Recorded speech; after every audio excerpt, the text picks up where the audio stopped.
위대하신 주님 이름 앞에 모두 무릎 꿇고 다 경배. 거룩하신 주님 이름 앞에 엎드려 절하세. 예수는 그리스도, 예수는 그리스도, 예수는 주, 예수는 주.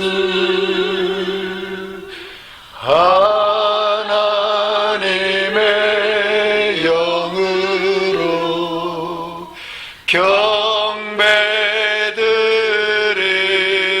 예수는 주,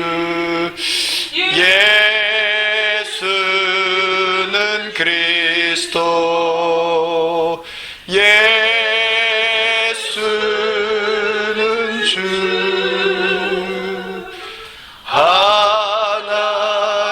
하나님의 영으로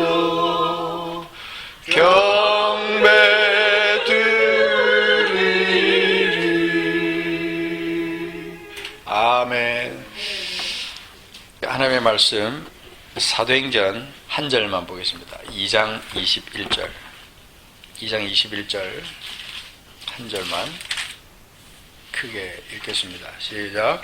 누구든지 주의 이름을 부르는 자는 구원을 받으리라 하였느니라. 아멘. 아멘. 누구든지 주의 이름을 부르는 자는 구원을 받으리라. 요엘서 2장에 나와 있는 예언의 말씀을 다시 확인하고 있습니다. 누가복음 24장 46절부터 48절에 보면 그냥 말씀을 들으십시오.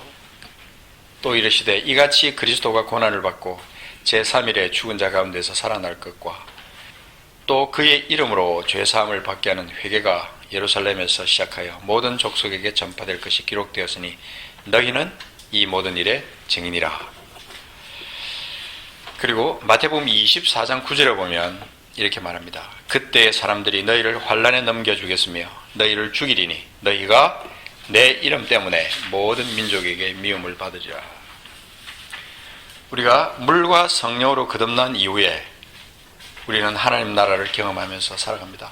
이 땅에서 하나님 나라를 경험하고 누리고 이 땅 가운데 하나님 나라의 능력을 나타내면서 살아가게 하신 하나님, 그 하나님을 다시 한번 찬양합니다. 이 시간 우리가 물과 성령으로 거듭난 이후에 하나님께서 우리에게 주시는 명령이 있다면 여러 가지가 있습니다만은 오늘은 우리가 예수 그리스도의 이름의 권세를 사용하라 하는 것을 우리 같이 한번 나누고 싶습니다. 하나님 나라에 있으면서 여러 가지 특권들이 있는데 그 중에 우리가 지나치기 쉬운 그리고 빼먹기 쉬운 것들도 많이 있어요. 근데 그 중에 하나가 예수 그리스도의 이름의 권세를 사용하지 않는 것이 우리 성도들에게 있습니다. 그래서 빼먹기 쉬운 그런 부분이라고 생각합니다. 예수 그리스도의 이름은 무엇인가 하는 것을 말할 때 그 본 이름은 사실은 예수라고 말하지만 그분의 이름은 예슈아, 히브리어 원어로 우리가 예슈아다 그렇게 부를 수 있습니다. 그 이름의 뜻은 우리가 잘 아는 대로 자기 백성을 그들의 죄에서 구원할 자다. 이미 알고 있습니다. 그런데 이 예수 그리스도의 이름은 도대체 무엇인가? 그 예수라는 이름이 우리에게 무엇을 가져다 주는가? 그리고 그 이름이 내 생명과 무슨 상관이 있는가? 좀 더 나아가면 그 이름이 내 삶에, 매일의 삶에서 그것이 무슨 상관이 있는가? 그리고 그 이름이 내 삶에서 어떻게 그렇게 큰 권세를 나타낼 수 있는가 하는 것을 우리가 오늘 한번 생각을 해보고자 합니다. 분명히 예슈아라는 그 이름에는 권세가 있습니다. 하나님 아버지의 소원을 이루는 어떤 본질적인 회복의 능력이 그 예슈아라는 그 이름 속에 포함되어 있습니다. 우리가 잘 아는 대로 마태복음 1장 21절에는 그랬잖아요. 아들 낳으리니 이름을 예수라라. 이는 그가 자기 백성을 그들의 죄에서 구원할 자이심이라 하라. 그래서 예수라는 그 이름을 우리가 생각할 때 당연히 우리는 예수라는 이름을 우리 삶 가운데 그리스도의 삶 가운데 많이 부를 것 같지만 신기하게도 그분의 이름을 많이 부르지 않는 것을 봅니다. 우리가 그분의 이름이 거룩하다라고 하지만 그분의 이름을 내 삶 가운데 얼마나 자주 부르고 있는가 하는 것입니다. 요한복음 5장 24절에 내가 진실로 진실로 너희에게 이르노니 내 말을 듣고 또 나 보내신 이를 믿는 자는 영생을 얻었고 심판에 이르지 않으니 사망에서 생명으로 옮겼다. 25절 보면 진실로 진실로 너희에게 이르노니 죽은 자들이 하나님의 아들의 음성을 들을 때가 오나니 곧 이때라. 듣는 자는 살아나리라. 자, 여기서 죽은 자들이 하나님의 아들의 음성을 들을 때가 오나니 곧 이때라. 듣는 자는 살아나리라. 그 아들의 이름을 듣는 자, 그 아들의 음성을 듣는 자, 그런 자는 살아날 것이다. 26절에 보면 아버지께서 자기 속에 생명이 있음같이 아들에게도 생명을 주어 그 속에 있게 하셨고, 27절에 또 인자됨으로 말미암아 심판하는 권한을 주셨다라고 말합니다. 그러니까 그 아들, 하나님의 아들 그 예수와 안에 어떤 권세가 있느냐는 거죠. 그분 자체의 권세가 있고 그 권세가 있는 그분을 우리가 주님으로 모셨기 때문에 우리 속에는 당연히 권세가 있죠.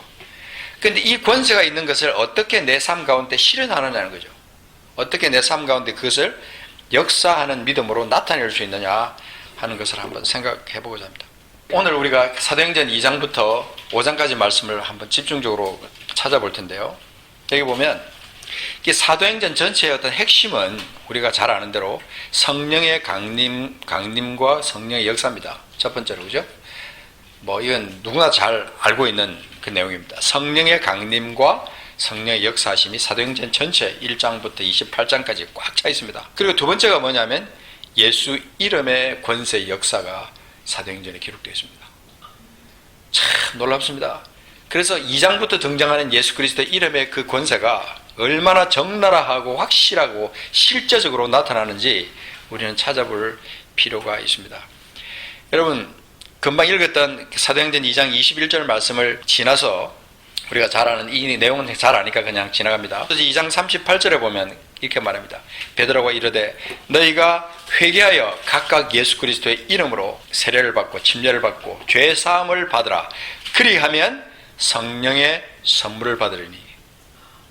이렇게 말합니다. 이 성령의 선물을 우리가 받을 수 있는 어떤 통로, 근원, 그것이 예수 그리스도의 이름으로 세례를 받는데 그 전에 회개라는 그 단계가 있습니다. 그리고 나서 죄사함을 받으라. 그런 다음에 너희는 반드시 성령의 선물을 받게 될 것이다. 예수 그리스도의 이름으로 세례받는 이것이 그때 당시에 우리가 잘 아는 대로 사도행전에서는 아주 자연스럽게 나타났던 그런 사실입니다. 그리고 3장으로 넘어가서 3장 6절에 보면 베드로가 그렇게 말합니다. 나면서부터 안전병이 된 자에게 은과 금은 내게 없거니와 내게 있는 이것을 내게 주노니 나사렛 예수 그리스도의 이름으로 일어나 걸어라 그랬습니다. 내게 있는 이것을 내게 준다 그랬어요. 그렇다면 베드로 속에 있는 그것은 뭐냐면 그것이 뭡니까? 나사렛 예수 그리스도의 이름이었어요. 그러니까 이 예수 그리스도의 살아계신과 예수 그리스도의 권세를 예수님과 그들이 3년간의 공생애를 갖다가 함께 예수님과 함께 살면서 그들이 체득한 거예요. 주님의 생명, 주님의 능력, 주님의 권세, 그 예수라는 그 이름을 이들이 부르기만 하면 무슨 일이든지 할 수 있다라고 하는 그 사실을 믿음으로 그들이 받고 있었다는 사실, 이 성경에서 말해주고 있는 거예요. 내게 있는 이것을 너에게 준다. 나사렛 예수 그리스도의 이름으로 일어나 그러라고 말할 때 그가 어떻게 됐어요? 일어났잖아요. 그죠? 3장 16절에 보면 그 이름을 믿음으로 그 이름이 너희가 보고 아는 이 사람을 성하게 했다. 도대체 예수 그리스도의 이름이 도대체 어떤 이름이길래 이름을 통한 이름과 함께하는 그 예수 그리스도를 향한 믿음, 16절 끝 보면 그렇게 말합니다. 예수로 말미암아 난 믿음이 너희 모든 사람 앞에서 이같이 완전히 낫게 하였느니라. 할렐루야. 예수 그리스도의 이름의 권세가 그만큼 크다는 것을 실제적으로 사도들은 그것을 확신하고 있었고 그 확신한 그것을 그들의 어떤 사역 가운데 나타냈다는 거죠. 4장으로 넘어가서 7절에 사도들을 가운데 세우고 그렇게 말합니다. 너희가 도대체 무슨 권세와 누구의 이름으로 이 일을 행하였느냐. 정말 종교적인 사람들이 또 권세 잡은 자들이 너희가 무슨 권세와 누구의 이름으로 이 일을 행하느냐. 그랬을 때 그렇게 말합니다. 그죠? 4장 9절부터 보면은 만일 병자에게 행한 착한 일에 대하여 이 사람이 어떻게 구원을 받았느냐고 오늘 우리에게 질문한다면 10절 같이 읽읍시다. 너희와 모든 이스라엘 백성들은 알라. 너희가 십자가에 못 박고 하나님이 죽은 자 가운데서 살리신 나사렛 예수 그리스도의 이름으로 이 사람이 건강하게 되어 너희 앞에 섰느니라. 아멘. 그렇게 말합니다. 하나님이 죽은 자 가운데서 살리신 이 나사렛 예수 그리스도, 그분의 이름, 그 이름으로 이 사람이 건강하게 되어 너희 앞에 지금 서 있다고 그렇게 증언하고 있습니다. 그러면서 4장 12절로 넘어가면 그렇게 말합니다. 다른 이로서는 구원을 받을 수 없나니 천하 사람 중에 구원을 받을 만한 다른 이름을 우리에게 주신 일이 없다고 선포하고 있습니다. 이때 당시에 예루살렘 교회에서 또 예루살렘 교회를 중심으로 해서 예루살렘 근방에 정말 엄청난 일들이 일어나고 그 일들이 퍼져나가기 시작한 거예요. 예수 그리스도의 이름으로 일어나는 엄청난 사건들, 도대체 이해할 수 없는 어마어마한, 도대체 설명할 수 없는 엄청난 일들이 막 일어난 거예요. 그러니까 4장 17절에 보면 이것이 민간에 더 퍼지지 못하게 그들을 위협하여 이후에는 이 이름으로 아무에게도 말하지 말게 하자.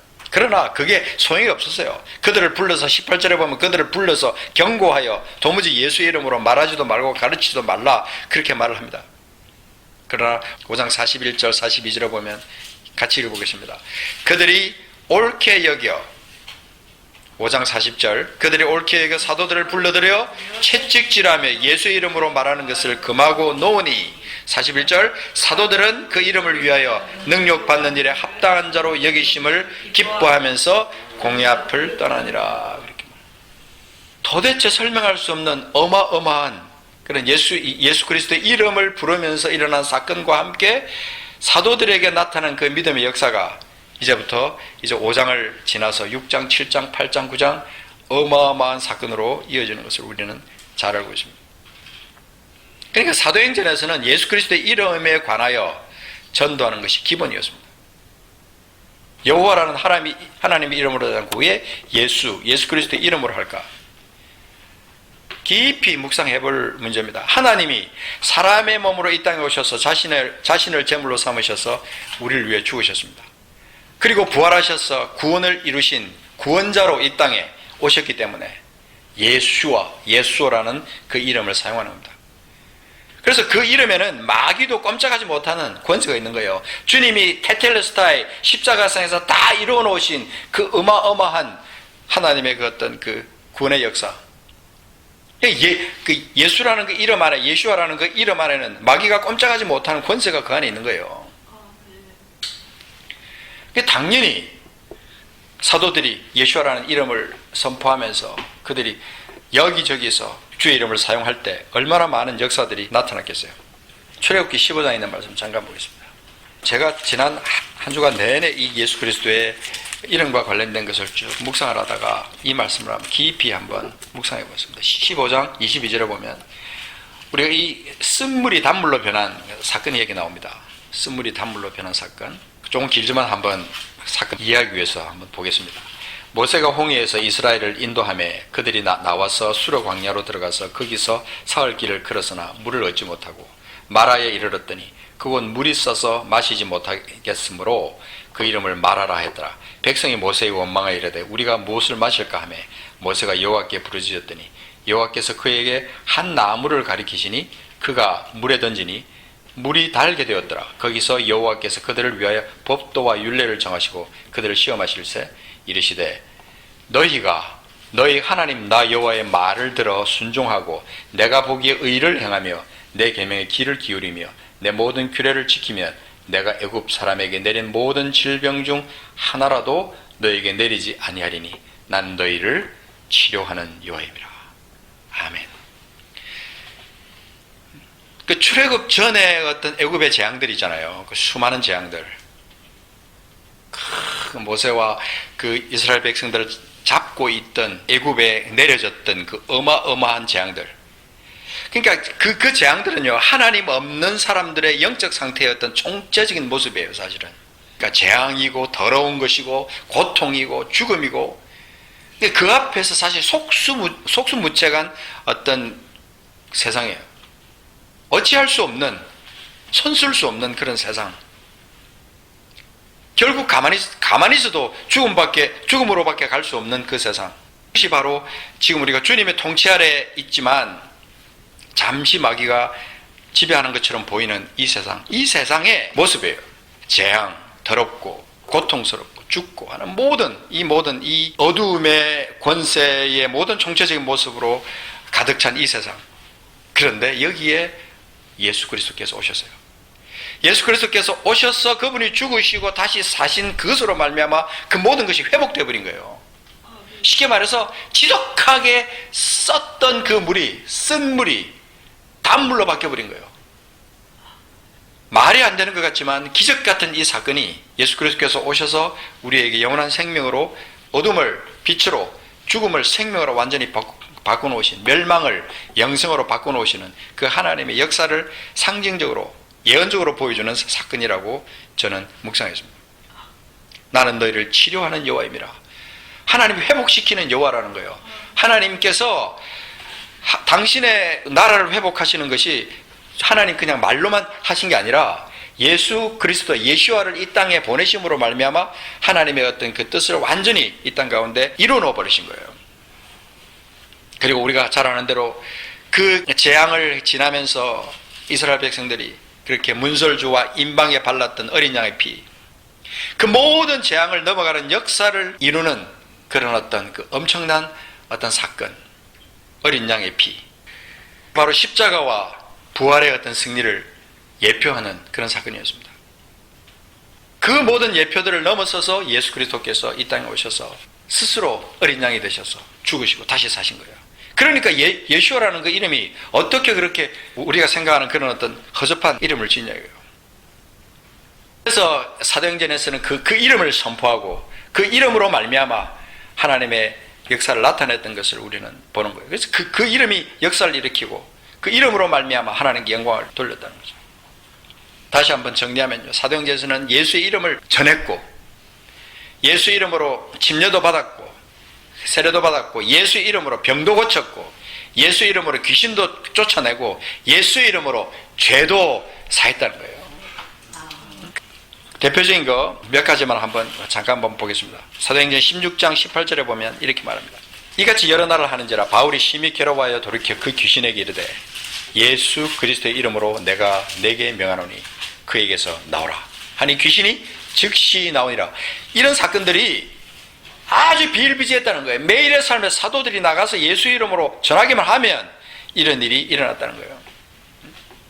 사도행전 10장, 좀 거꾸로 돌아가서 10장 43절에 보면 그에 대해서 모든 선지자도 증언하되 그를 믿는 사람들이 다 그의 이름을 힘입어 죄사함을 받는다 했다. 여기는 죄사함을 받는다고 구체적으로 우리에게 설명하고 있습니다. 그러니까 그때 당시에 예수 그리스도의 이름으로 엄청난 일들이 여기저기서 막 일어나니까 19장 13절에 보면 마수라는 어떤 유대인들이 시험삼아 악귀들린 자들에게 주 예수의 이름으로 불러 말합니다. 내가 바울이 전파하는 예수를 의지하여 너에게 명한다. 이런 일까지 일어난 거예요. 그 뒤에 그래서 악귀 들린 자가 고침받았다. 이런 사건은 결과는 거기에 기록되어 있지 않지만 이런 일도 일어났던 거예요. 그만큼 예수 그리스도의 이름이 얼마나 그때 당시에 흥왕하고 예수 그리스도의 소문이 예루살렘을 중심으로 해서 그 근방에 쫙 퍼져나가기 시작한 거예요. 여러분 사도행전 9장 14절 보십시오. 주의 이름을 부르는 모든 사람, 그죠? 주의 이름을 부르는 모든 사람을 결박할 고난을 대상들에게 받았다. 그렇게 말하는데 이 표현 보면 주의 이름을 부르는 모든 사람, 쉽게 말해서 예수를 믿는 모든 사람을 표현하기를 주의 이름을 부르는 모든 사람. 9장 21절에 넘어가서 보면 거기도 똑같이 이 이름을 부르는 사람을 멸하던 자가 아니냐 그렇게 말했어요. 예수의 이름을 부르는 사람이라는 대명사가 우리의 그때 당시에 그리스도를 믿던 사람, 예수와의 이름을 믿고 주님을 따르던 그리스도의 제자들에게 붙여졌던 호칭이었어요. 주의 이름을 부르는 모든 사람들. 그렇다면 예수 그리스도의 이름의 권세가 얼마나 크냐는 거예요. 예수 그리스도의 이름의 권세가. 옛날에 제가 신학교 다닐 때 병원 전도 실습을 했어요. 병원 전도 실습을 하는 그때 어떤 병원에서 어떤 병실에서 어떤 할아버지에게 이제 전도를 하는데 이분이 전혀 예수를 모르고 있던 분이었는데 예수님에 관해서 아주 얼마 되지 않는 시간, 한 5분 정도 이제 복음을 전하는데 이분이 갑자기 몸속에서 잠깐만 그러더니 막 호주머니에서 뭘 꺼내요. 보니까 부적에서 부적을 꺼내면서 나 이거 이제 필요 없어. 예수 이름이 나를 살렸다고. 예수 이름으로 내가 구원받았다고. 그러면서 단 5분밖에 안 되는 그 시간에 그가 예수 성령의 어떤 인도하심을 막 받는 것을 저희는 영으로 느낄 수가 있었어요. 그 시간에. 근데 그가 그렇게 말하면서 부적을 막 찢으면서 예수 그리스도의 이름으로 자기는 구원받았다고. 성령이 하셨다고 저는 믿어요. 저희 아버지도 똑같았어요. 저희 아버지도 숨지시기 사흘 전에 예수님을 개인의 구주로 영접한 다음에 부적을 다 꺼내셨어요. 베개 밑에 있던 부적, 어디 놔뒀던 부적, 칠성당 안에 모셔놓은 부적 다 꺼내오라고. 그래가지고 사람들이 다 보는 앞에서 부적을 태웠던 그런 일이 있었어요. 저희 아버지도 똑같이 예수 그리스도의 이름, 정말 아무것도 못 먹고 그냥 그렇게 완전히 피골이 상접한 상태에서 힘도 전혀 없었던 아버지 입에서 마지막으로 하셨던 말씀이 예수 이름으로 기도합니다. 아멘 하고 마지막 기도를 스스로 그렇게 하셨던 아버지의 그 믿음. 그래서 그 기도가 끝난 다음에 아버지 얼굴이 확 달라졌어요. 그렇게 평안한 모습으로 바뀔 수가 없는 것을 제가 봤어요. 우리 집안이 완전히 다 예수 그리스도를 믿는 집안으로 다 바뀌는 역사가 일어났습니다.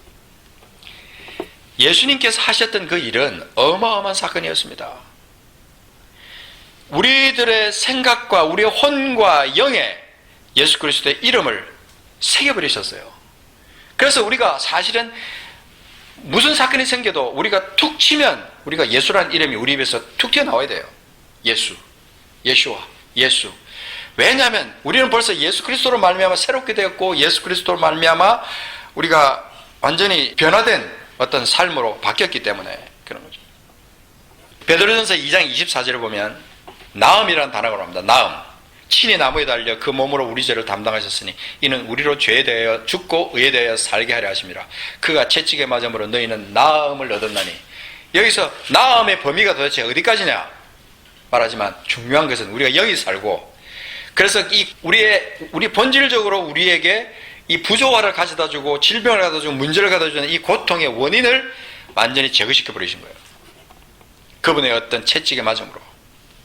그래서 마귀에게 눌렸던 모든 것이 풀어집니다. 이것이 예수 그리스도의 이름의 권세로 말미암았다는 사실이에요. 이게 중요한 겁니다. 우리가 예수 그리스도의 이름을 사용하여 승리하는데 굉장히 중요한 통로가 있습니다. 하나는 믿음을 통한 담대함입니다.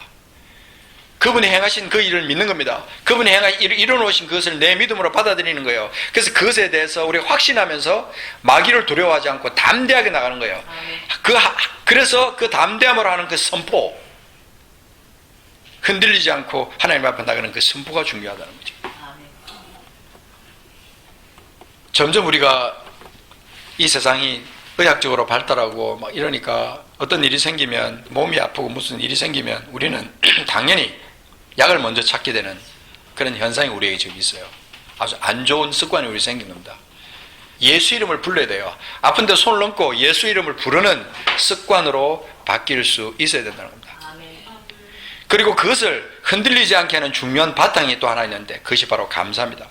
여러분, 누가복음 17장 11절부터 19절까지 말씀 보면 10명의 나병 환자가 거기에 나옵니다. 그 10명 중에 10명이 다 나병이 다 고침을 받았는데 단 한 명이 돌아와서 감사를 했어요.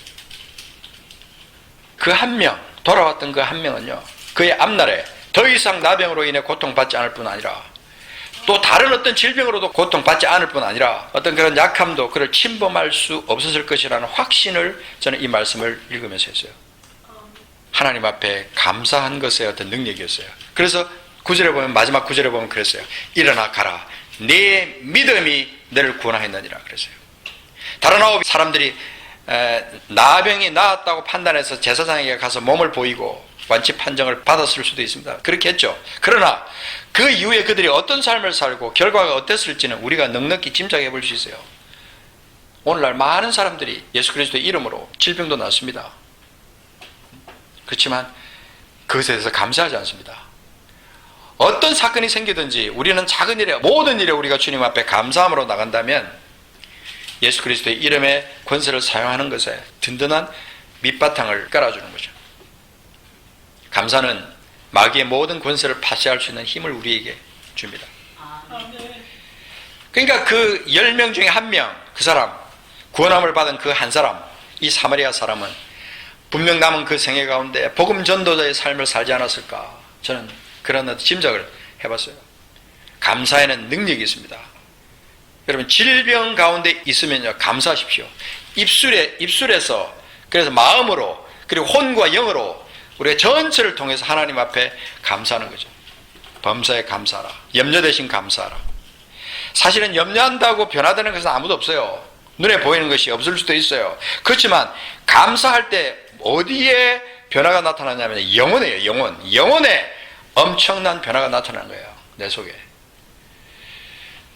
그래서 우리가 예수 그리스도의 이름으로 기도하고 예수 그리스도의 이름으로 이것도 하고 저것도 하지만 우리 속에 깊은 감사가 우리 속에서 나타나면 완전한 믿음으로 나갈 수 있어요.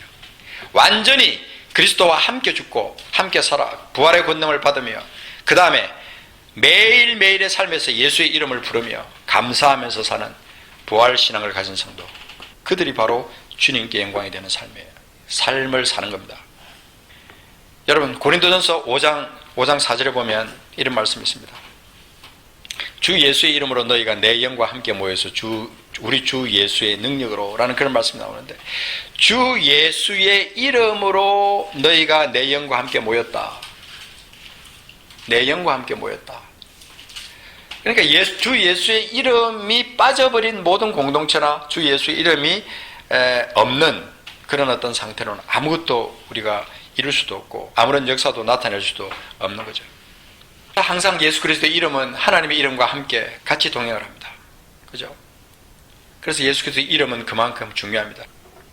우리가 주님을 믿는다는 것은 이만큼 중요하고 이만큼 어마어마한 어떤 능력이 우리 속에 있는 거죠. 우리 주님이 직접 하신 말씀 중에 요한복음 16장 23절, 그날에는 너희가 아무것도 내게 묻지 아니하리니 내가 진실로 너희에게 이르노니 너희가 무엇이든지 아버지께 구하는 것을 내 이름으로 주시리라 그랬어요. 아버지께 구하는 것을 내 이름으로, 그분을 이름을 통하여 주시겠다는 거잖아요. 그렇죠? 너희가 내 이름으로 아무것도 구하지 아니했다. 지금까지는 그렇지만 구하라. 이제부터는 구하라. 그러면 받으리니 너희 기쁨이 충만하게 될 것이다. 그렇게 말합니다. 16절에도 그렇게 말합니다. 그날에 너희가 내 이름으로 구할 것이요 내가 너희를 위하여 아버지께 구하겠다 하는 말이 아니니 이는 너희가 나를 사랑하고 또 내가 하나님께로부터 온 줄 믿었으므로 아버지께서 친히 너희를 사랑하심이라. 하나님이 우리를 사랑하시는 예수 그리스도를 통하여 그분과 함께 우리를 사랑하시고 또 그렇기 때문에 그분의 이름을 통하여 무엇이든지 우리가 구하는 것은 다 들어주시겠다. 그렇게 말합니다. 그러니 얼마나 예수 그리스도의 이름이 엄청납니까? 그분의 이름을 부른다는 것이 얼마나 엄청나는 것이. 그러니까 믿는 믿음의 본질도 사실은 그 예수 그리스도의 이름과 아주 깊숙하게 연관되어 있습니다. 요한복음 20장 31절에 보면 오직 이것을 기록하면, 이 성경 전체를 기록하는 그것이 뭐냐면, 기록하는 목적이 뭐냐면 너희로 예수께서 하나님의 아들 그리스도의 심을 믿게 하려 함이요 또 너희로 믿고 그 이름을 힘입어 생명을 얻게 하려 함이라. 여기 보면 중요한 표현이 있습니다. 예수께서 하나님의 아들 그리스도의 심을 믿게 하려 함이요. 그러니까 성경에 기록된 그 목적 가운데 예수께서 하나님의 아들 그리스도의 심을 믿는 그것과 함께 또 한 가지 더 중요한 그 에디셔널 추가되는 한 가지가 있어요. 그게 뭐냐면 너희로 믿고 그 이름을 힘입어 생명을 얻게 하려 함이라. 그 이름을 힘입어 이 땅 가운데 살면서부터 영원한 나라까지 생명을 우리가 얻게 하려고 하나님이 이 성경을 기록했다라고 말씀하는 거죠. 그러니까 예수 그리스도의 이름이 얼마나 중요합니까? 내가 주님 안에서 영생을 얻었다면 이 땅에서의 삶에서 도대체 해결받지 못할 것이 뭐가 있겠느냐? 내가 예수 그리스도의 이름이 내 안에 있고 그분의 이름을 내가 믿고 그분의 권세를 내가 사용하는데 해결받지 못할 일이 뭐가 있겠냐는 거죠. 그죠? 그래서 요한계시록 2장에 보면 두 번 딱 그 이름이라는 단어가 나오는데 2장 3절에 보면 요한계시록 2장 3절에 또 내가 참고 내 이름을 위하여 견디고 게으르지 않은 것을 안다. 예수 그리스도의 이름 때문에, 그분 이름 때문에 견디고 게으르지 않고 부지런히 주를 위해서 살아가는 사람. 그리고 2장 13절에 가면 그렇게 말했어요. 내 이름을 굳게 잡아서 라는 표현이 나오는데, 내 이름을 굳게 잡아서 내 충성된 증인 안디바가 너희 가운데서 곧 사탄이 사는 곳에서 죽임을 당할 때에도 나를 믿는 믿음을 저버리지 아니했다. 그러니까 이름을 굳세게 잡는다는 것이 아주 추상적인 어떤 표현이 아니고요. 이름을 굳세게 잡는다는 것은 실제적인 거예요. 그래서 우리가 입술로 내뱉는 그것이 우리 영혼 깊은 곳에 우리 믿음의 근거로 파운데이션으로 자리를 잡고 있는 사람은 저절로 입에서 예수라는 이름이 나오게 되어 있는 거예요. 예수라는 이름이. 그래서 제가 이 일주일 동안 말씀을 쭉 묵상하다가 생각해 보니까 내가 예수라는 이름을 요즘 내가 많이 부르지 않았다. 회개를 했어요. 제가 주님을 내가 그동안 부르지 않았구나.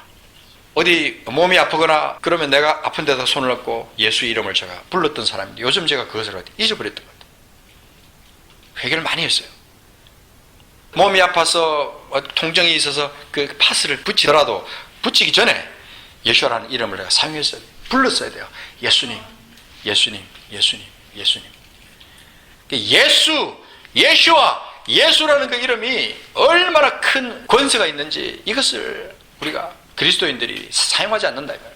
또 예수라는 이름을 우리가 불러야 되고 그분의 이름을 우리가 이 땅 가운데서 마음껏 그 이름을 통하여 얻는 복과 능력과 모든 어떤 풍성한 것들을 마음껏 누리면서 살아가야 될 사람들입니다. 아멘.